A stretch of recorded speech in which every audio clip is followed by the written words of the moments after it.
முதல்வர் அழைத்ததன் பேரில் ராஜ்யசபாவில் நுழைவதற்கான ஏற்பாடுகளை செய்யும்படி எங்கள் கட்சியிடம் சொல்லியிருக்கிறார்.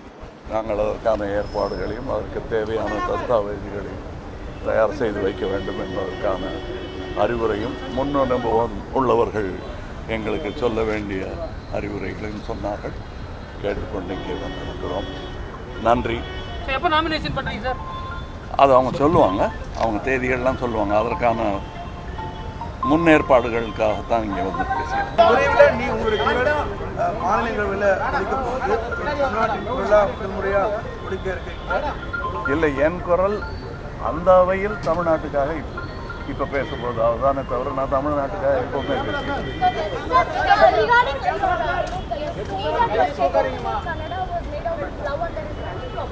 Yes. But despite that, the pro-Kannada groups in Karnataka, they are threatening a boycott of your film taglines. What do you have to say on that? This is a democratic country, and I believe in law and justice, and I believe always love will triumph. And my love for Karnataka is true. My love for Andhra is true. My love for Kerala is true.